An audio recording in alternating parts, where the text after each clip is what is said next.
इंकलाब जिंदाबाद। पुरानी पेंशन बहाली की मांग को लेकर अटेवा के बैनर तले स्वास्थ्य कर्मियों ने गुरुवार को सपा सांसद रुचि वीरा को ज्ञापन सौंपा। इस अवसर पर diploma pharmacist association Uttar Pradesh के अध्यक्ष संदीप बडोला ने कहा कि 1 जनवरी 2004 को केंद्र सरकार द्वारा पुरानी पेंशन व्यवस्था को समाप्त कर शेयर बाजार पर आधारित नई पेंशन व्यवस्था को लागू कर देश के शिक्षकों एवं कर्मचारियों की भविष्य की सुरक्षा पूंजीपतियों के हवाले कर दी गई, जो पूर्णतः असंवैधानिक है। नई पेंशन व्यवस्था के अंतर्गत सेवानिवृत्त होने वाले शिक्षक कर्मचारी आज आर्थिक समस्याओं से जूझ रहे हैं। पुरानी पेंशन में देश के कार्मिकों एवं देश की अर्थव्यवस्था का हित निहित है। उन्होंने कहा कि सरकार अगर पुरानी पेंशन बहाली को लेकर कदम नहीं उठाएगी तो देश के सभी कर्मचारी और शिक्षक अगले चरणों में जोरदार आंदोलन करने के लिए मजबूर होंगे।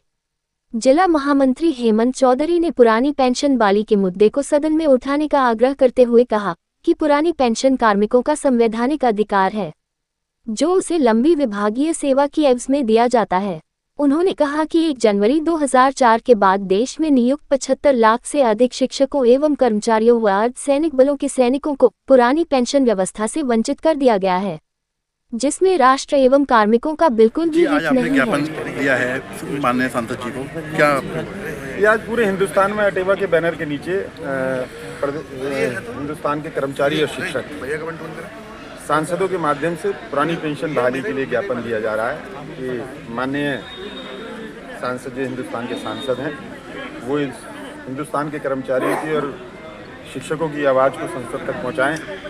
भारत सरकार से मांग करें कि कर्मचारी को 2005 के बाद जो पुरानी पेंशन व्यवस्था बंद कर दी गई, उसकी जगह जो सरकार एनपीएस लाई, एनपीएस के बाद यूपीएस लाई, ये एनपीएस यूपीएस सब कर्मचारियों के लिए छलावा है। तो हमने आज मांग करी है मुरादाबाद की माननीय सांसद महोदया श्रीमती रुचि वीरा जी से, उनको ज्ञापन दिया है कि वो हमारी आवाज़ को संसद में बुलंद करेंगी, भारत सरकार और माननीय प्रधानमंत्री तक हमारी आवाज़ को पहुंचाएंगी कि इस हिंदुस्तान के कर्मचारियों को और शिक्षकों को पुरानी पेंशन से कम कुछ भी स्वीकार नहीं है। सरकार कभी एनपीएस ला रही है, कभी यूपीएस ला रही है, ये सब एक छलावा मात्र हैं। और वास्तविकता है अभी हमारे तमाम कर्मचारी यहाँ पर सेवानिवृत्त कर्मचारी हैं कि 80,000 रुपये वेतन पाने वाले को जब वो सेवानिवृत्त हो रहा है तो उसको 1700-1800 रुपये वेतन मिल रहा है, पेंशन के रूप में मिल रहा है, पेंशन मिल रही है। मैं आप पूछना चाहूँगा सरकार से कि 1700-1800 रुपये में कोई भी कर्मचारी अपने परिवार का भरण पोषण कैसे कर सकता है इस महंगाई के दौर में? ये सोचने वाली बात है। 60 साल में जब कर्मचारी सेवानिवृत्त होता है, बीमारियां चारों तरफ से घेर रही होती हैं, बच्चे साथ छोड़ लेते हैं, उस समय जब पैसों की ज़्यादा आवश्यकता है तो सरकार पेंशन के नाम पर 1500, 1600, 1700, 2000 रुपये पेंशन के नाम पर दे रही है। तो निश्चित रूप से कर्मचारियों के साथ छलावा है। हम सरकार से मांग करते हैं आज के इस कार्यक्रम के माध्यम से कि कर्मचारियों की पुरानी पेंशन व्यवस्था को बहाल की। लोकसभा सांसद रुचि वीरा ने कहा कि हमारी पार्टी पुरानी पेंशन बहाली के मुद्दे को लेकर गंभीर है। विगत संसद सत्र में राष्ट्रीय अध्यक्ष अखिलेश यादव द्वारा विषय को सदन में उठाया गया था। आगामी सत्र में मेरे द्वारा भी इस मुद्दे को जोरदार तरीके से उठाया जाएगा।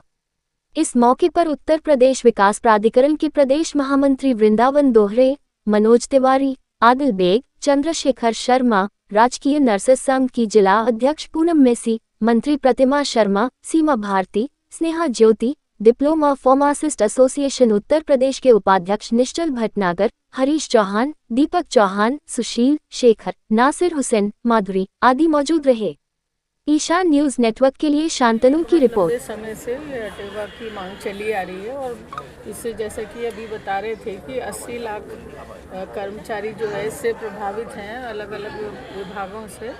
तो ये ज्ञापन पहले भी दिया गया है, बिजनौर में भी दिया है और आप लोगों ने भी आज मुरादाबाद में दिया है। तो इसको सदन में रखेंगे, बोलने का अवसर मिलेगा तो बोलेंगे भी, और अदरवाइज़ कम से कम रिटन रिप्लाई तो आएगा ही। और मैं ही नहीं, पूरे देश के जो एमपीज़ हैं वो रखेंगे और किसी न किसी को बोलने का अवसर भी मिलेगा। और कोई जायज़ मांग है, जो चीज़ होती आ रही है उसको इस तरह से समाप्त किया जाना जनहित में, लोगों के भाई पूरी उम्र वो सेवाएं देते हैं और उसके बाद उनका किस तरह से आगे जीवन यापन हो उसका सवाल है।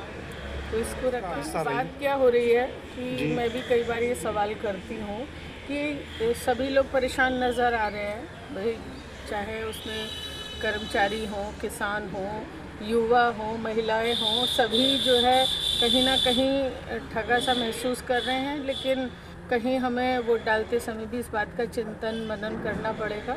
और यही है कि मैं तो देख रही हूँ हर तरफ लोग परेशान हैं, तो देखिए आने वाले चुनाव में लोग इसका अपना मतलब जवाब देंगे। वो चीज़ और सामने आ रही है कि सब चीज़ों का प्राइवेटाइजेशन बहुत हो रहा है, तो उससे मनमानी हो रही है और लोग परेशान हैं। और देखिए ज़रूर परिवर्तन आएगा, हम तो रखेंगे ही बात। लेटेस्ट न्यूज अपडेट जानने के लिए सब्सक्राइब करें हमारा चैनल ईशान न्यूज नेटवर्क और हाँ, बेल आइकन दबाना मत भूलिएगा।